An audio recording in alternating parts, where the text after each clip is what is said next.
So this is the first slide showing the intensification of the crops and how the young agriculture graduates and postgraduates, they are moving back to their respective homes and showcasing the agriculture, horticulture as a smart entrepreneur.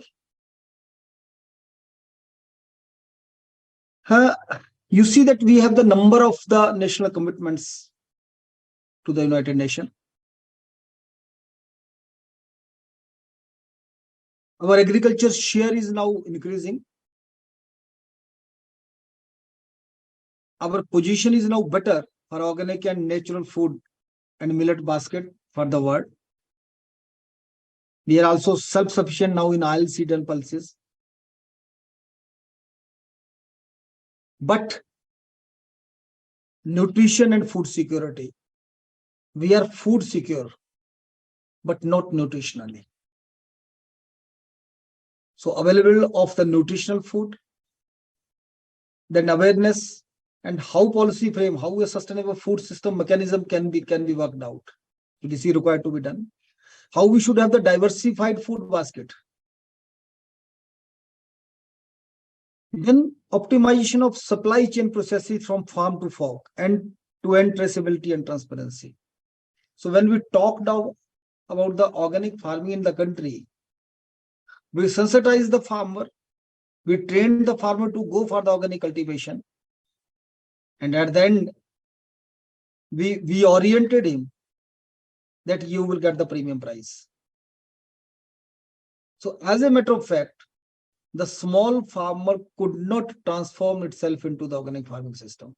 It became the farming system of only a few and the bigger farmers. But we have the commitment to reduce the water usage or increase the water usage efficiency by 20%. Around over 30% of the land has been declared as the degraded land. So our commitment is to reclaim it back by 2030 by 20%. So this needs to be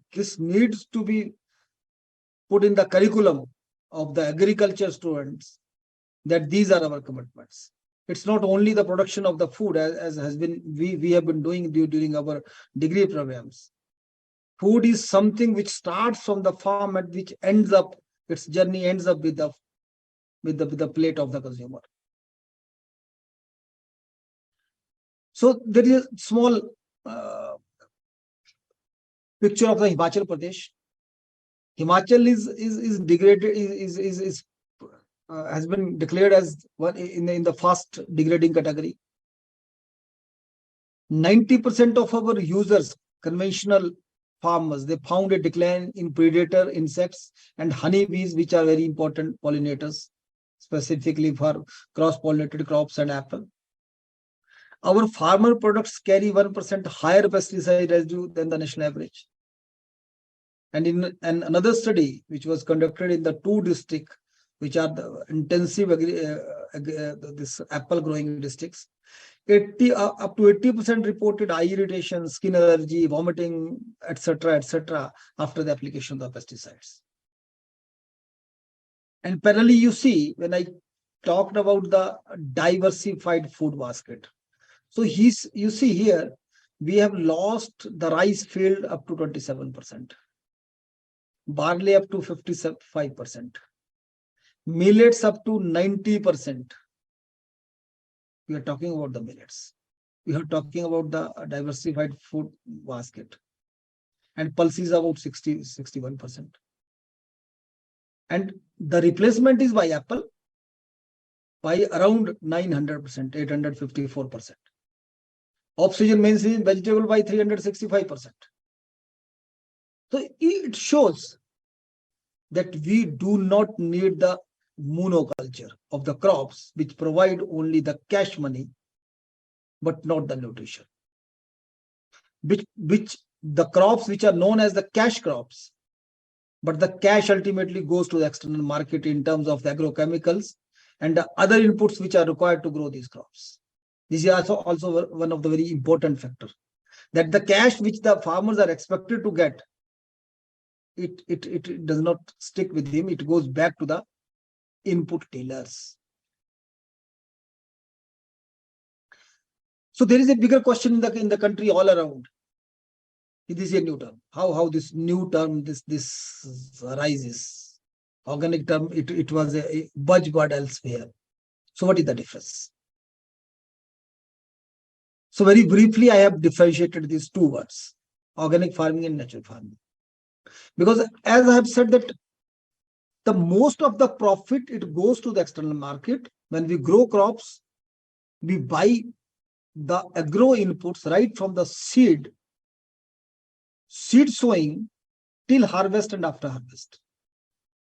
So here in case of organic farming, if the fertilizers, manures, compost, etc., if it comes from the external sources, or when the farmer is paying to buy all these inputs, maybe organic, so organic, and when he or she creates it on farm by the resources available on farm, it's natural farming. It means this all cost which is to be incurred to buy all these things from the external market, it adds to the profit of the farmers.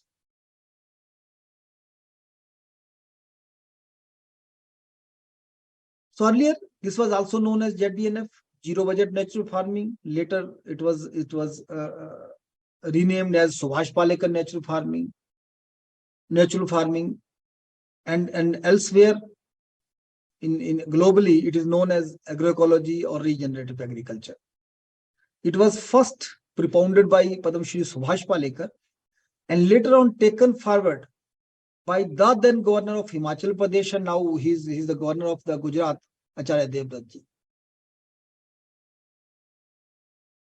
Our government started this Yojana in 2018. Honorable Prime Minister Narendra Modi, he called upon the farmers, academicians, researchers many times to join this natural farming movement. And you must have heard that he talked about in G20 meeting, in Mann Ki Baat. Finance Minister announced a proposal to launch National Mission on Natural Farming. And now ICR has also constituted an expert committee to develop the natural farming curriculum. And this is not only the ICR. NCERT, it has also formed a committee, being the member of those all committees. A student, a kid of 3 years, when he joins the Batika, so curriculum is developed from that Batika class till PhD. So how we could perform in Himachal Pradesh? As you said that it's my individual effort to make it a national program, not my effort, but our team's effort. We as a team in Himachal worked very hard. We took this 5 ladder system to make a farmer transformed into the into natural farming system. First, it was exposure to a field of the farmer to show, yes, this can happen. You'll get a larger question from the academia that it can never happen, because we were oriented towards that kind of the education. So first exposure, then out of this exposed team, we selected a few, 3, 4, 5 most sensitized, then took them to sensitize them. Then training to a small group of farmers, finally adoption. And since adoption itself does not suffice the whole success of the story, then follow by the officials, continuous follow. So this was the strategy to implement the natural farming system in Himachal Pradesh.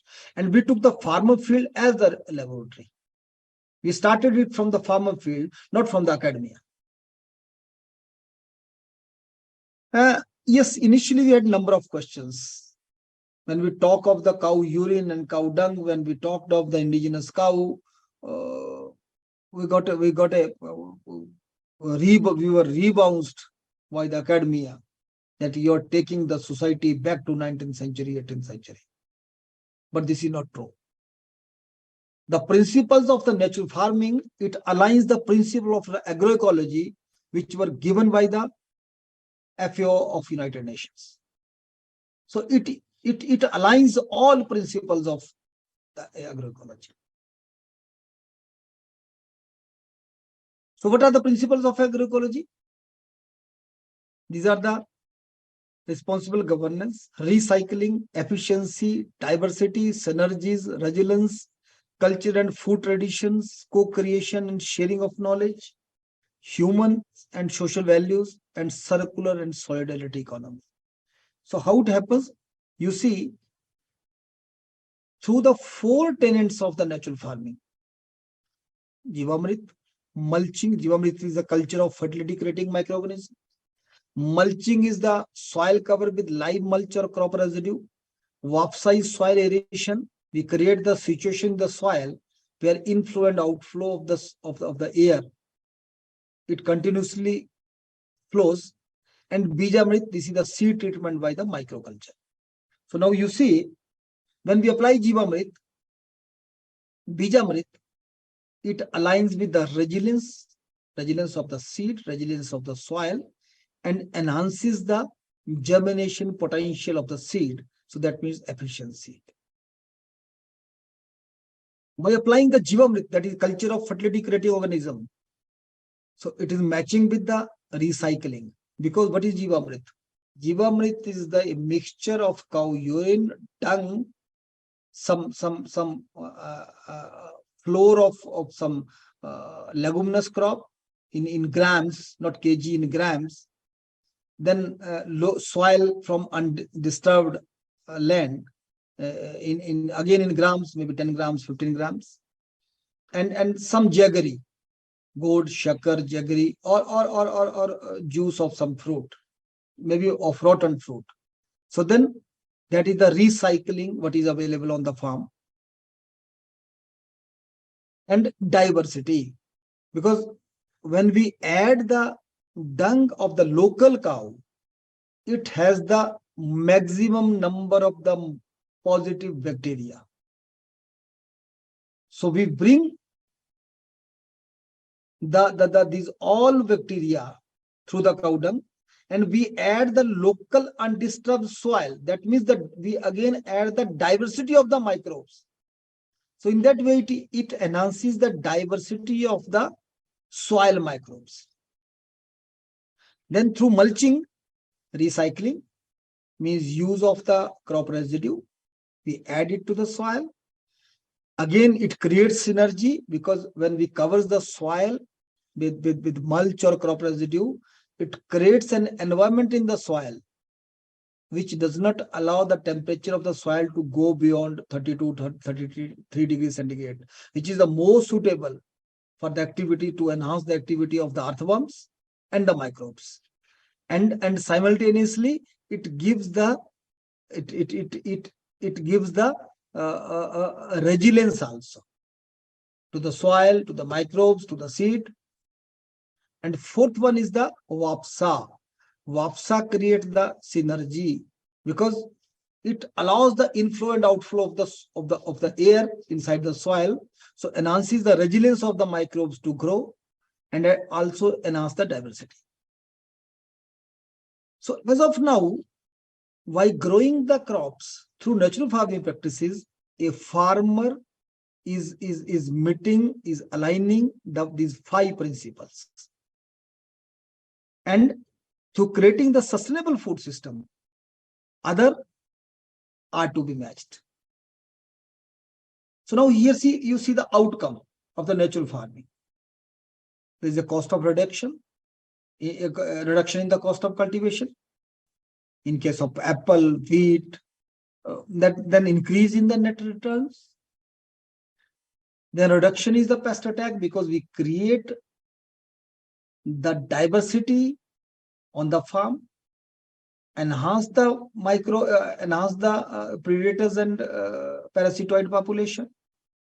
We apply different decoction which are locally prepared, and in that way, you see there is a reduction in most of the pest and diseases attack. Then here What are the ecological impacts, environmental impacts? Increase in the microbial population of the soil, increase in the soil enzymatic activities, soil organic carbon, activity of the earthworms. Then people are shifting from the monoculture to crop diversification, having up to 9 crops at a time on the same piece of land. So you see the level of crop diversity. So when we talk of the diverse crop basket, so this shows the diverse crop basket, full of nutrition. Then it reduces the risk of the rate, because out of the 9 crops, farmer will get something every week. If one crop fails, if he doesn't get the good rate for one crop, second will suffice it. Third will compromise it. Then more interestingly, the farmer has experience for soil and water.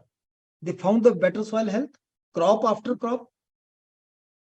It means after applying the natural farming tenets, he is regenerating the soil. So our commitment that 20% of the land is to be regraded back, reclaimed back by 2030. Here are the signs. Then reduction in the water requirement. These farmers are experiencing better soil moisture under rainfed conditions. And other opinions are that better drought resistance, better flavor than chemically grown crops. So this is the outcome of the natural farming practices in Himachal Pradesh. What are the challenges? Yes, the things never go well. There should have been some challenges also. Why? Because unless there are challenges, we will not progress. We will not think beyond the closed box. So here you see, this is a knowledge intensive farm practice. This can never work on the package of practices kind of the things which we try to advocate to the farmers. We generate the data, we put it in the form of some tool and present it to the farmer to work accordingly. But in this particular system of the farming, farmer is the real scientist. We keep him in the center of planning, and the farmer and the scientists, they work together. So in that way, this is a knowledge intensive farm practice. That is, more you move on farm, year round, after year, you enhance the capacity to grow more and more, to fetch more and more out of these natural farming practices. Understanding of all tenets. Yes, here it will never work on arithmetic proportions. That is 2 plus 2 will be 4. It will never happen here. Because one tenet of natural farming, it creates synergy for the another tenet.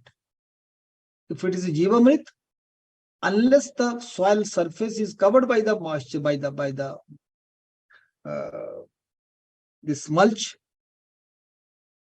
it will not have the synergistic effect. Unless there is a Vapsa line, that is inflow and outflow of the air, the first 2 tenets will not work with the optimum level. So it means we have to apply all tenets, all principles of the natural farming at a time. Then structured training followed by exposure visit.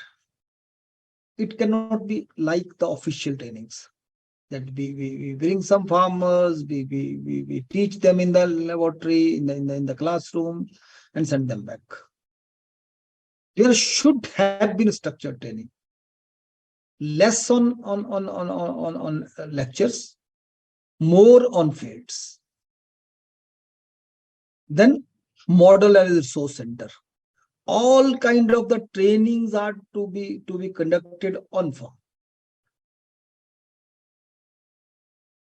not in the laboratory, not in the classroom.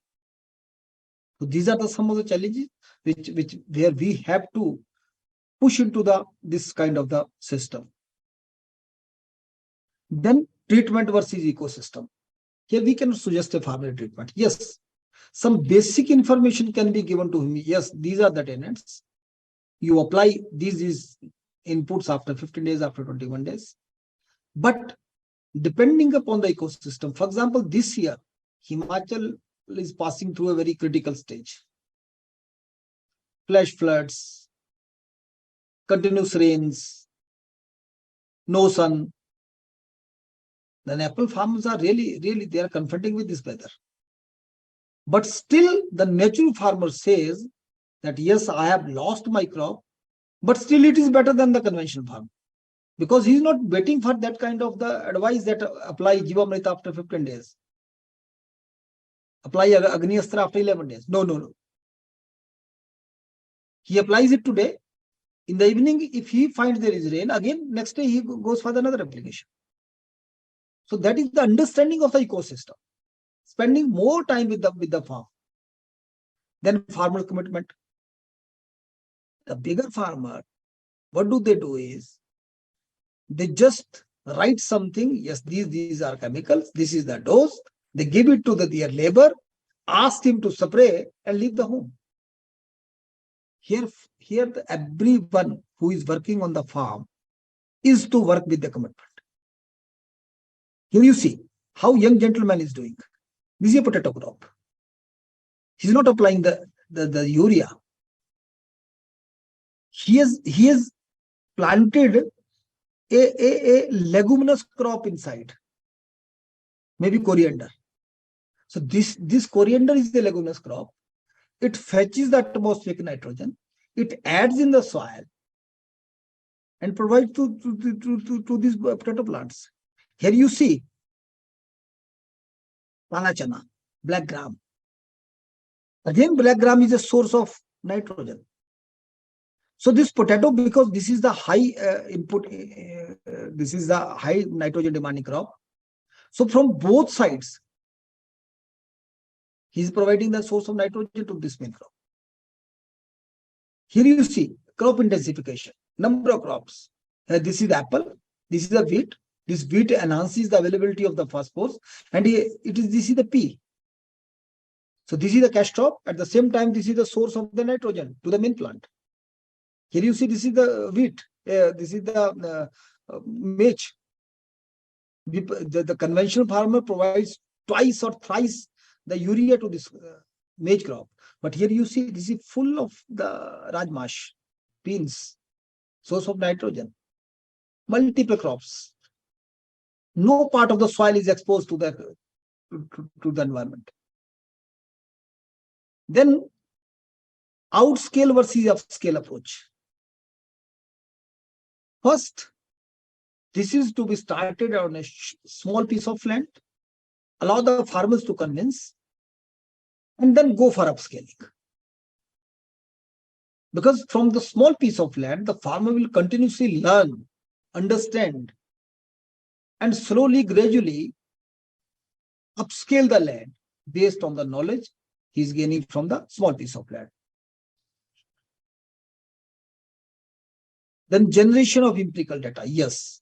Again, generate data.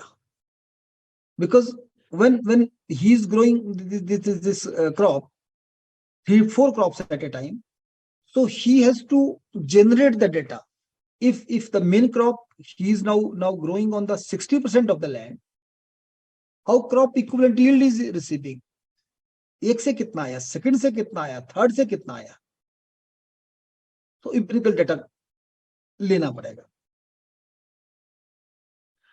Yes, now this is the strategy which is very important for the youngsters. And the bigger challenge is, this is not challenge to all young people, but the students from our faculty also, from the agriculture, horticulture universities also, because they are not looking beyond the farm gate. And the whole software industry, after spending 10 years, 15 years, they are now trying to enter into this sustainable food system platform. How to create this?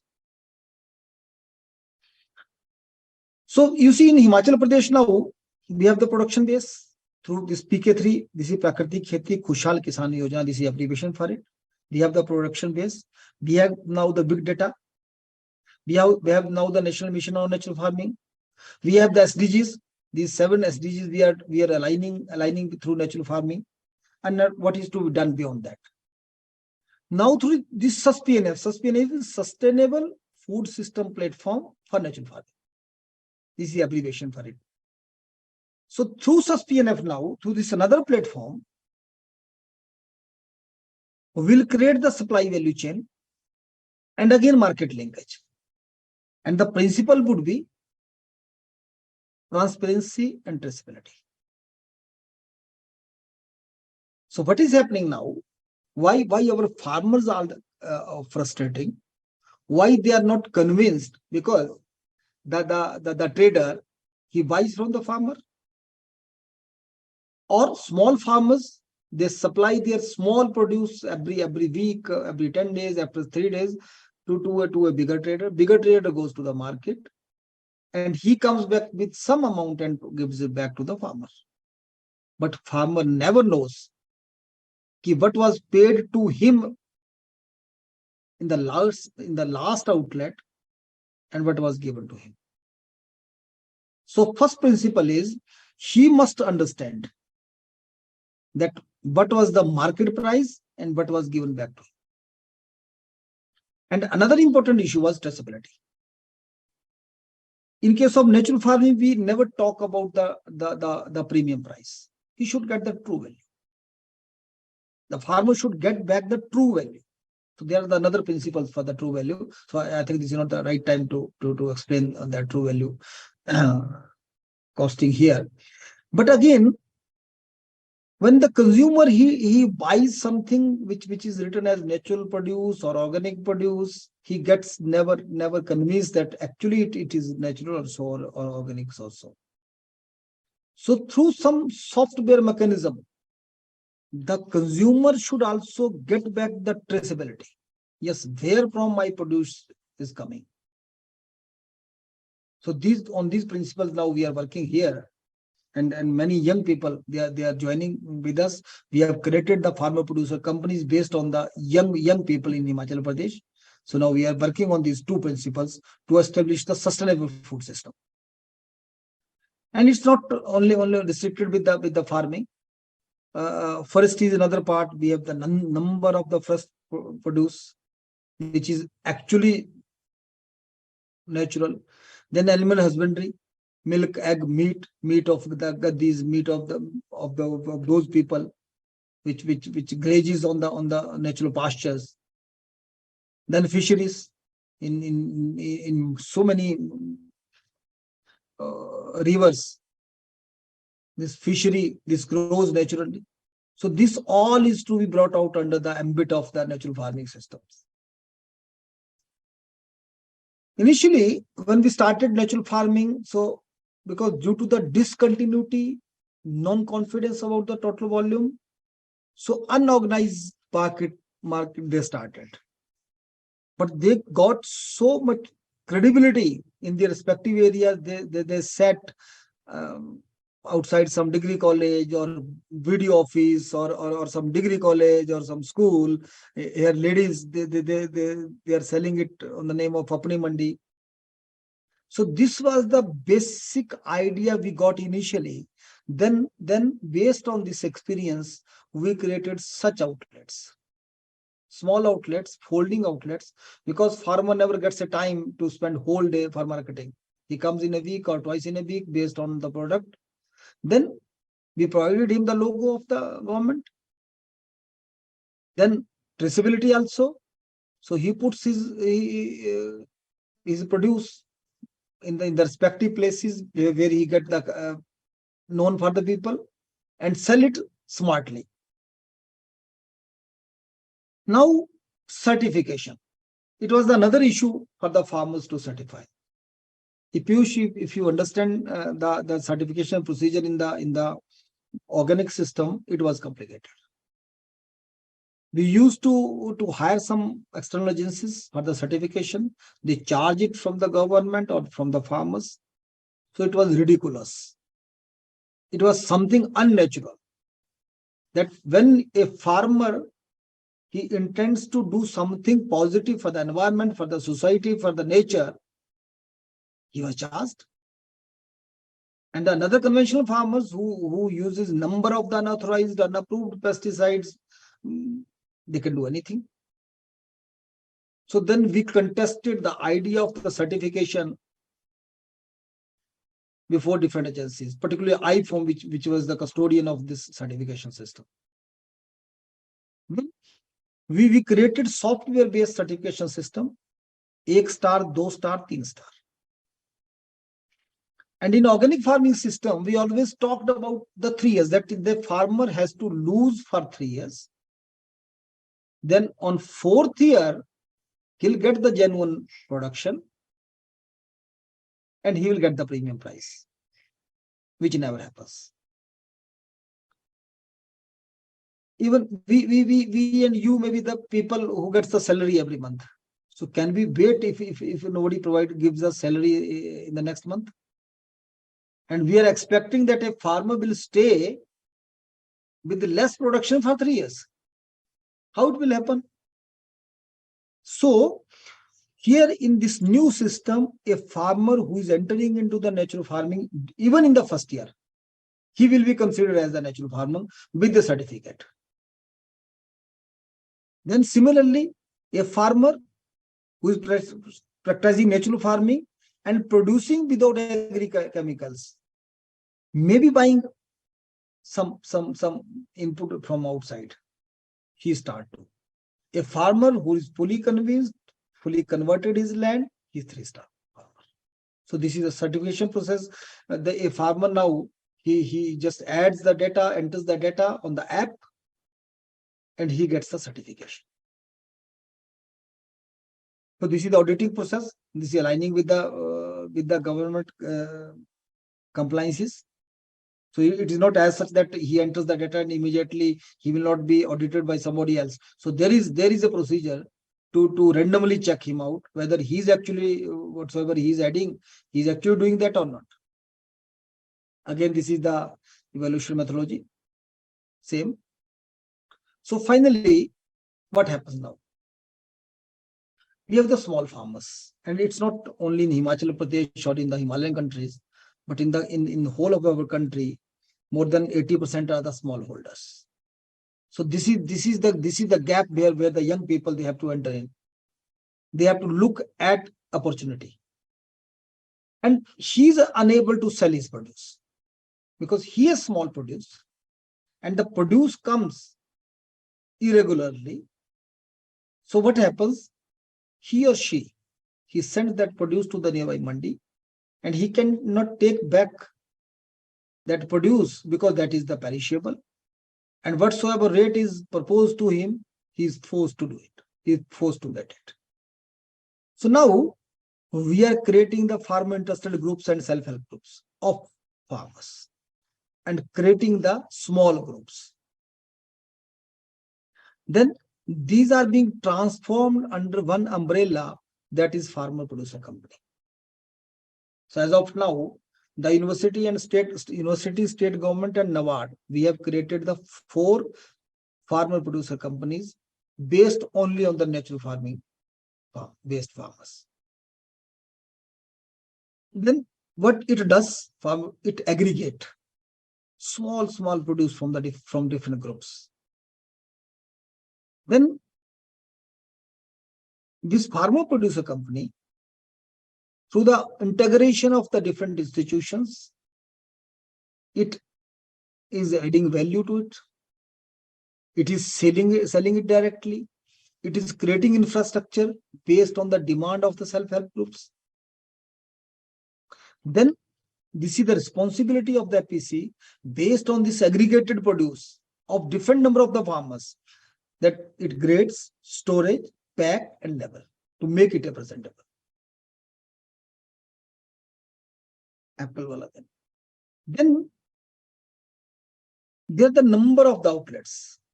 It is captive outlet, franchises to youth, external markets, mandis. So here the farmer industry group, they can directly sell it to the captive outlets, or through these procedures, through these platforms, it also may come to And again, then it will go to the consumer. But again, principle would be same. That is traceability and transparency. It means the consumer should have the back traceability. कौन से किसान से आया. And farmers should get the transparency. इसने कितना पे किया. And through all these processes, after spending on creating these different platforms, इसको कितना मिला. So here I am showing you one bottle. If you can see here, this is Chopal Naturals. So this is a farmer producer company. University and the State Department has created this company. University has worked on this apple juice for different government compliances, quality parameters, and now it is being sold by the name of Chopal Naturals. So now one thing which is lacking over here is still there is no initiative of this traceability. So this year now we are adding QR codes, etc., kind of the e-searching where the consumer can search it out. Kahan se aaya.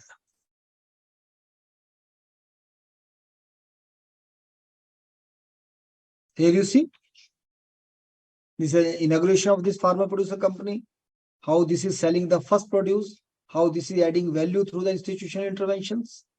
And here this is the economics. Also, we worked on small pilot basis.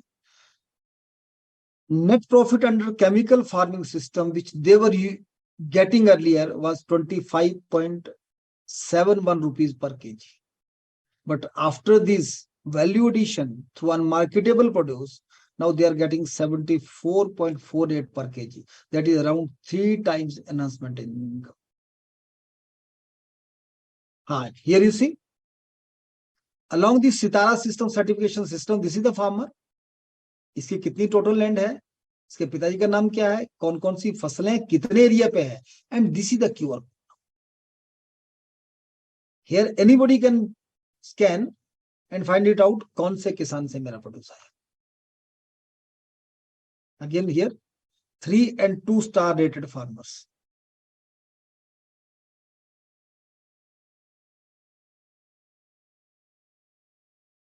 So this is not a national program, international program. Here we are also mapping the SDGs, and these are the outcomes as I have already explained. So this is all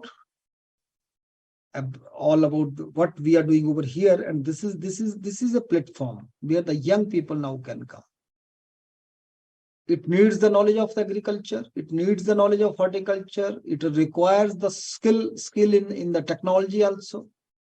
It requires the skill in the networking also. So this is, I think, now the platform where we would like to have the more and more youth to look back at their lands and start this smart working. Thank you very much.